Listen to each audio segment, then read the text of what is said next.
What's up, love bugs? In this episode of the David Says Hey Boo podcast, we're going to be talking about life as a lover. So let's just get straight into it. If you're not already subscribed, go ahead and subscribe, become an official love bug.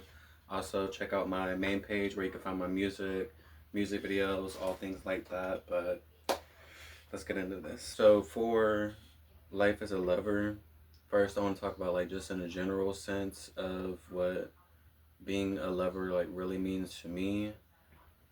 I feel like it's just moving through life with the mindset of just being in love with life in general, like everything that God created, and waking you up every day to be able to experience all the new beautiful things. I feel like in general, like going into that with a beautiful mindset and just enjoying it all, really taking it in, and going into the world with love is what being a lover really means to me, as far as like not romance wise, but I feel like there's a lot of pros and cons that come with being a lover.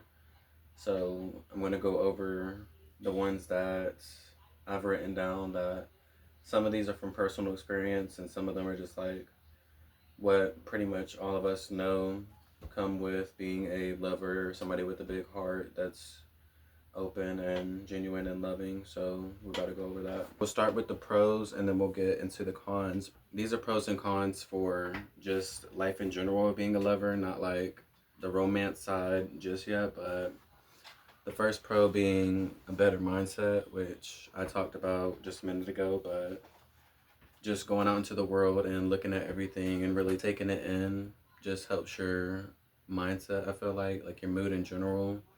It just makes the day a whole lot better when you're just looking for all the beauty in life and admiring it. And whenever you're faced with like somebody wants to run an attitude at you or just a little problem in the day, whenever I feel like being a lover, you're more focused on everything that you do have in life, and you're thinking about maybe this person is just having a bad day and maybe it's not that big of a deal for you to pop off and take it all out and let that ruin your day. Like being a lover, I feel like you just lock back in, which is easier said than done, of course, but you lock back in on everything beautiful that's happened in the day before all of that, and excited for all the beautiful things to come after that situation is de-escalated, or after you get in a little mood swing of being down. Being a lover, I feel like makes the up even better. Another pro I feel like is being a lover and also just like a genuine person. I feel like you attract in your right people, like the people that are supposed to be around, and people with big hearts like you. And whenever you get around loving people and big hearts like that, I feel like you definitely, whenever you find those people that are on the same vibes and same energy, just being a lover like you, I feel like you definitely got to lock in. And of course, everybody has ups and downs, so before you just decide to let somebody be a part of your circle for life, just make sure you see them in their ups and their downs, because some people will leave you when you're down. And we'll get into that with the cons. Like some people see a lover, somebody with a big heart, and they'll we'll get into that. We'll get into that. But yes, when you find being a lover will attract in more like-minded, like type of soul people, just genuinely good and loving people.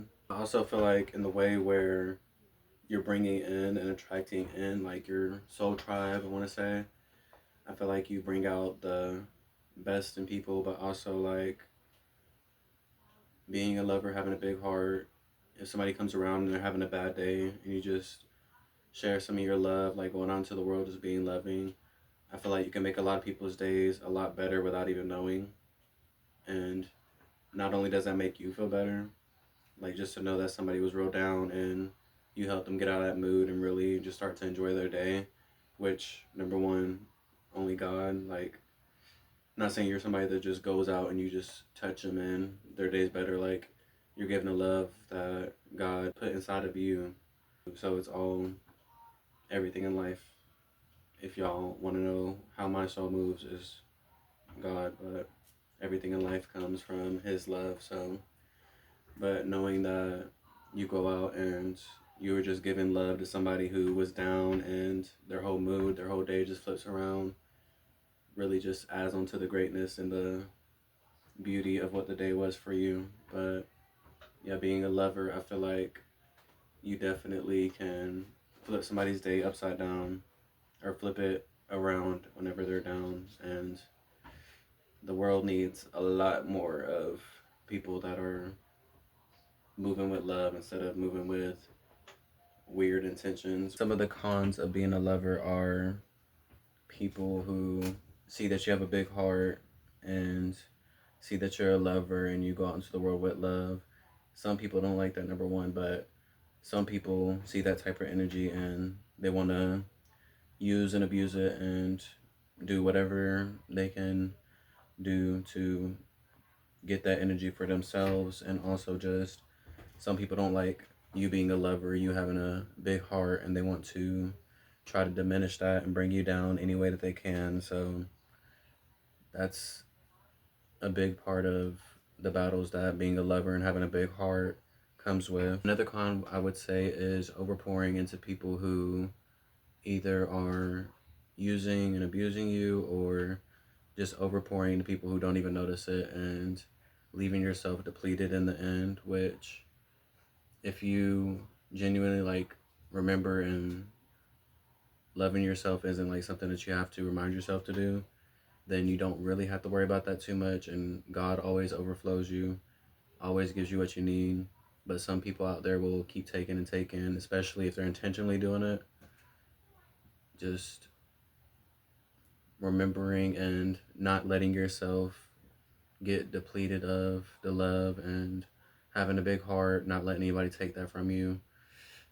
That I would say that would be a pro to switch up on that con. But yes, don't pour too much and forget that you have to love on yourself too. First pro I wrote down is whenever you do get into a relationship, depending on how long you haven't been in a relationship, but your partner just gets an overflow of the love, and that just comes naturally for you, like just an abundance of love, not in a love bombing way, but just so much love that you have to give, and you got that person that you can focus it in on and just really love on you, you know, like they get an overflow of it. That's the first pro that I put down. And me personally, I ain't been in a relationship in a minute, so I got some love that I want to be giving in that romantic way, like not even actual, but just like genuine, like quality time and all that goodness. But another pro is like being a lover and having a big heart, like the small things, which I feel like every relationship should kind of be like this already, but the small things mean a lot more in relationships, like just staying in and watching movies or just walking around a park or something, or the rides that y'all have together, like little road trips and stuff, even if it's not like to a certain destination, or if you're just riding together to go across town just to pull it to like a little fast food spot or something. Like every moment that y'all have together just means a lot more. Some cons of being a lover in a romantic sense is, which this kind of goes with in a not romantic sense, but if you end up dating somebody who wants to use you and abuse your love, being a lover, hopefully you become wise before that point and you can spot out the difference between somebody that genuinely loves you and somebody that just wants to use, abuse, or dim your love. But there's a lot of people out there that will see you have a big heart and they'll be able to plot and plan to get you to fall for them and then eventually dim you down, try to break you. But don't worry too much about trying to get your revenge on that, because karma don't miss and God don't play. So my future husband out there, I'm still working on figuring out my own love languages, but I'm sure you'll know when you come along. But hurry up, because you're taking your sweet little time. But and be patient. Patience is a virtue. So getting close to ending this episode out, because I can only drop 10-minute episodes until I upgrade my whole until I upgrade my whole setup. So I'm just gonna let y'all know some of my favorite couples as far as like TV shows and movies that I've watched throughout life thus far. Some of my favorites are, of course, Morticia and Gomez from the Addams Family. I'd say they're probably like my top number one of relationships I see in movies and TV shows. Just the way that they love each other, and of course, it's a movie and all that, so it's actors, but like this characters in it, I just love the way that they love each other. I'd say Bonnie and Clyde, which may not be a good reference, but movie wise, and they're just real life people at the same time who went on like crime sprees and all that. But the love that they had though, they was ride or die. That's that's the love that I loved about it. Yeah. So I don't. Bonnie and Clyde, yes, Bonnie and Clyde. And if you have ever seen Shameless, another one of my favorite couples is Ian and Mickey, of course. Ian being my man, like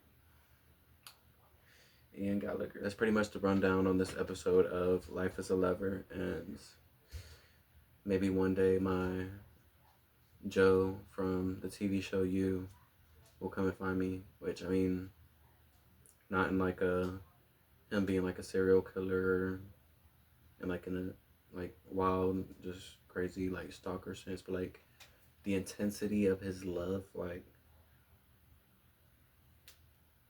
yeah. So that's it for this episode, and I'll catch you on the next one. Go ahead and subscribe, hit the like button, drop down below in the comments some of your favorite couples from the movies and TV shows that you have watched throughout life thus far. And I love y'all. Have a beautiful day, week, and I'll catch y'all next week with another episode.